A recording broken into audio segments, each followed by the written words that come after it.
¿Cansado de ver aburridas y tediosas clases? Pues suscríbete aquí para ver los resúmenes todos los días. Y bienvenido a Iñaki Guis. Si quieres ver en texto la información de este video, únicamente tienes que activar los subtítulos en la parte inferior derecha de este mismo. Y ahora sin nada más que decir, vamos con los resúmenes. Comenzaremos con la clase de español, titulada Lo que otros dicen. Nuestro resumen dice lo siguiente. Identificarás elementos básicos sobre cómo realizar una entrevista y cómo hacer el registro de una. Seguramente has visto o escuchado entrevistas en diversos medios, por ejemplo, a deportistas cuando acaban su participación en un partido o evento, a quienes se dedican al cine, sobre sus películas, etc. La entrevista es un acto de comunicación oral entre dos o más personas. El entrevistador es quien hace las preguntas y el entrevistado es el que las responde. Para realizarla es necesario definir el tema y propósito e identificar la información que aportará el entrevistado. Es importante elaborar las preguntas mediante un guión para así obtener la información deseada. Al final se da un agradecimiento por el tiempo que se da el entrevistador. Para hacer una entrevista deben seguirse las siguientes indicaciones. 1. Estudiar muy bien el tema sobre el que se va a entrevistar. 2. Informarse sobre la trayectoria del entrevistado. Y 3. Preparar una serie de preguntas acerca del tema. Regularmente son entre 5 y 10. 4. Tener cuidado y ser respetuoso al formular las preguntas. La entrevista en lo general sigue el guión de preguntas que se formularon con antelación. Pero, ¿qué pasa cuando en la entrevista se dice algo interesante que no estaba previsto? Como se mencionó, tener un buen conocimiento del tema de la entrevista sirve para que puedas improvisar e incluir preguntas que apoyen lo que quieres saber y que sean útiles para las personas que conocerán tu entrevista, y se puede obtener incluso información adicional. Terminada la entrevista, es momento de registrarla. Cuando escribes, hay varios elementos del habla, de la oralidad, que debes suprimir o ajustar para el reporte escrito de la entrevista. Cada entrevista requiere de estrategias generales, como oír la grabación varias veces para resolver dudas, o acudir de nuevo con el entrevistado si el audio de la grabación tuvo problemas. Finalmente, las entrevistas pueden publicarse en medios escritos, como revistas y periódicos, o medios electrónicos, como radio, televisión e internet. Proseguiremos con la clase de matemáticas, titulada El orden de las operaciones. Nuestro resumen dice así. Reconocerás la importancia de tener un orden para resolver las operaciones y entenderás que, si no existe ese orden, los resultados pueden ser distintos en una misma operación. Se debe tener un proceso ordenado para resolver las operaciones. Por eso, es importante que aprendas a determinar y usar la jerarquía de operaciones, paréntesis en operaciones con números naturales y expresiones algebraicas. ¿Has visto que en algunas redes sociales circulan desafíos con operaciones que a nuestra vista pueden parecer sencillas? ¿Te has enfrentado a este tipo de situaciones? El más clásico es uno que dice 4 más 2 por 3. En general es una suma y luego una multiplicación, donde seguramente verás a muchas personas diciendo todo tipo de resultados y regularmente peleándose en los comentarios. ¿Y alguna vez habías pensado que el orden para resolver las operaciones es necesario? Y por supuesto que sí, es sumamente necesario, ya que en el caso de no aplicarlo, sería un resultado erróneo, ya que es como hacer un pastel cocinando primero la harina sin antes añadir otros ingredientes. En la jerarquía de operaciones es importante reconocer el uso de signos como paréntesis, corchetes o llaves. En la jerarquía de operaciones llevaremos el siguiente orden para nuestra jerarquía. Primero, los paréntesis o corchetes.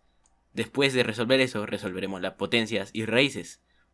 Posteriormente, la multiplicación y la división, y al último, la suma y la resta. En operaciones con expresiones algebraicas es necesario hacer uso de la jerarquía. Continuaremos con la clase de historia, titulada La Unión Europea. La Unión Europea es una asociación económica y política única en el mundo, formada actualmente por 27 Estados miembros, cada uno con una historia, geografía y cultura propia. Su creación es relativamente nueva y está basada en valores comunes, como la libertad, la democracia, el Estado de Derecho, el respeto a los derechos humanos, entre otros. Pero, ¿cuándo y por qué varios países europeos decidieron unirse en una comunidad de naciones?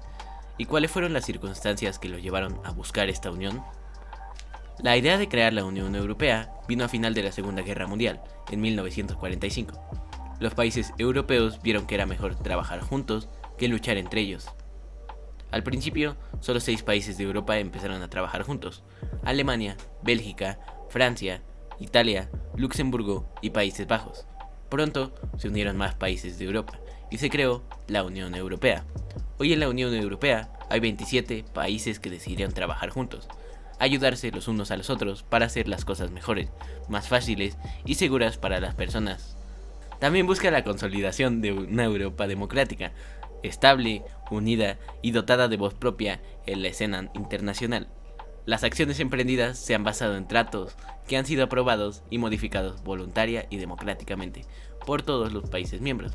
Un ejemplo de ello es el Tratado de Maastricht, el cual fundó los cimientos en los que se basa esta organización. Actualmente, la Unión Europea se enfrenta a diversos retos en los ámbitos económicos, político y social. Un ejemplo es la inmigración. Las y los migrantes, así como los refugiadas y refugiados que intentan llegar a Europa, se embarcan en viajes en los que se juegan la vida en busca de más y mejores oportunidades. Por otro lado, los derechos son fundamentales, por ejemplo, circular libremente y residir en el territorio de los Estados miembros sin necesidad de pasaporte. Además de esto, la Unión Europea se basa en los derechos humanos. Ser ciudadana o ciudadano va más allá de ser mayor de edad y vivir en un país democrático, pues significa participar activamente en la vida social, política y económica de la comunidad y de la sociedad. Debes informarte sobre lo que sucede a tu alrededor para aportar ideas, promover y apoyar cambios, mejoras y expresar tus opiniones con libertad y respeto. Proseguiremos con la clase de física, titulada ¿Cómo funcionan la temperatura y la electricidad en el cuerpo humano? Reconocerás la temperatura corporal como medida relativa de calor o frío, asociada al metabolismo para el cuidado de la salud, así como la relación que existe entre la electricidad y el funcionamiento del cuerpo humano. La temperatura corporal es la temperatura que tenemos en el cuerpo y que es homoetermo, es decir, nuestro sistema mantiene una temperatura corporal relativamente constante, independientemente de la temperatura ambiental. Como toda temperatura, la temperatura corporal es energía cinética, producto del movimiento de las partículas que nos componen a todos los seres vivos del planeta. Para medir la temperatura corporal, ha diseñado un aparato que se ha denominado termómetro, y gracias a su ayuda podemos entonces conocer cuál es la cantidad de calor o frío de una persona. En nuestro cuerpo, así como en el de los animales, plantas y bacterias, existe un tipo especial de electricidad, que es esencial para su función, y que por ser la electricidad asociada a procesos biológicos, se llama bioelectricidad. En este caso, la electricidad funciona con iones. Los iones son átomos a los que les falta o sobra electrones, iguales que los que van por los cables en casa. Pues bien, las células dejan entrar y salir estos iones y sus electrones, y así transportan la electricidad. El cuerpo humano trabaja en gran parte gracias a su bioelectricidad, y cuenta con órganos especializados en sentir los impulsos electromagnéticos, lo que ayuda en las funciones neurológicas que le dan movimiento a nuestro cuerpo. Y es el cerebro el encargado de procesar la información que llega desde terminaciones nerviosas y generar respuestas dirigidas a los músculos. Algo similar a un circuito, como los de la televisión o el celular, en el que las señales se transmiten por cables conductores. La rapidez con la que viajan las señales por tus nervios no es muy alta, unas cuantas decenas de metros por segundo. Por ejemplo, si pisas accidentalmente un clavo, a la información que viaja del pie al cerebro le toma algunas centésimas de segundo llegar para que sientas el dolor. Otro caso es lo difícil que resulta atrapar una mosca. Esto porque vuela cambiando su trayectoria tan rápido que tu vista y cerebro no pueden procesar velozmente lo que ves y enviar la orden a tus manos para capturarla. Tus músculos también necesitan electricidad para funcionar, ya que son una especie de máquina eléctrica que recibe impulsos eléctricos mediante el sistema nervioso para contraerse o relajarse. La dinámica en familia de esta clase es la siguiente. Pídele a un integrante de tu familia que te ayude a investigar más a fondo sobre la temperatura y la electricidad. Busquen el significado de las dendritas, la sinapsis, la electrolisis y la bioelectricidad. Finalmente, comenten lo que encontraron y el significado de las palabras antes mencionadas. Y finiquitando el día de hoy, continuaremos con la clase de artes, titulada Formas en mi entorno. ¿Alguna vez te has preguntado cómo son las imágenes de tu entorno y qué formas encuentras en ellas? Por ejemplo, líneas, puntos, color, contorno, planos, formas y profundidad son algunos de los elementos básicos de las artes visuales que podemos encontrar en múltiples obras de arte. Cada persona puede entender una obra de arte de manera diferente, aun cuando se trate de la misma pieza. Y es que eso nos ayuda a comprender que cada ser humano ve su realidad de manera distinta a otro. y aún así podemos entendernos si ponemos atención a todos los lenguajes que utilizamos. Sobre todo porque a veces las palabras no son suficientes para expresar todo lo que quieres decir. Todo esto te hace ver las artes visuales como un nuevo idioma que estuvieras aprendiendo, pero un idioma muy sencillo y divertido. El arte visual no solo es pintura, existe la escultura, el grabado, el performance, el mural, entre muchos otros más. Cada uno tiene sus formas de expresarse, por lo tanto, podemos decir que el arte es una expresión del ser humano. Es el reflejo de la sociedad, de un momento histórico y todo lo que por naturaleza el hombre crea a partir de sus ideales, y que además le da un sentido. Con ello, puede expresar una visión sensible acerca del mundo, ya sea real o imaginario. Expresa ideas, emociones, percepciones y sensaciones. Ahora que no puedes salir de tu casa, no puedes ver tu entorno y no sabes cómo expresarlo. Recuerda que tu entorno no solo existe afuera, sino también dentro. Ese también es tu entorno. Pero si quieres representar algo de afuera, hay registro de eso en tu mente. Solo tienes que cerrar los ojos e ir trayendo a la memoria detalles de lo que hay más allá del espacio donde estás. Tal vez llegue a tu mente la calle, tus vecinos, las casas de varias formas y colores, animales, plantas y árboles. Para ningún artista es fácil dar la primera pincelada o hacer el primer trazo. A los seres humanos nos da miedo el papel en blanco y a veces nos paraliza. Y vencer ese miedo se da en el primer trazo en un bosquejo.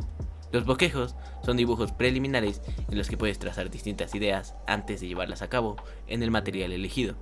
Puedes utilizar también otros materiales aparte de colores o pintura para realizar un mural. Las artes te hacen libre, porque a veces de ellas puedes expresar de manera creativa y divertida todo aquello que quieres decirle al mundo. La dinámica en familia de esta clase es la siguiente. Realiza un mural con tu familia, donde cada uno pueda hablar de la situación que estamos viviendo, utilizando los materiales que tengan a mano. Elaboren un bosquejo, en él pueden trazar distintas ideas antes de llevarlas a cabo en el material elegido.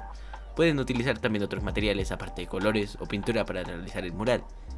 Pueden ser gises, pigmentos naturales, ropa, telas o distintos objetos de reuso, o bien otros materiales que puedan utilizar de manera efímera en el mural, y después regresarlos a su lugar. Solamente no olviden darle un propósito a lo que están haciendo, es decir, pensar qué significa para ti y tu familia cada cosa que integren en el mural. Para ello, lo primero es saber qué es lo que opina tu familia de todo esto que estamos viviendo, y que ellos también sepan cómo te sientes, para que entre todos definan cómo harán el mural y cuál será su título. Y eso ha sido todo por el video de hoy. Si te gustó, recuerda darle like, suscribirte y activar la campanita para estar al tanto de próximos videos. Si crees que le puede ser útil a alguien más, no olvides compartirlo. Muchas gracias y hasta la próxima.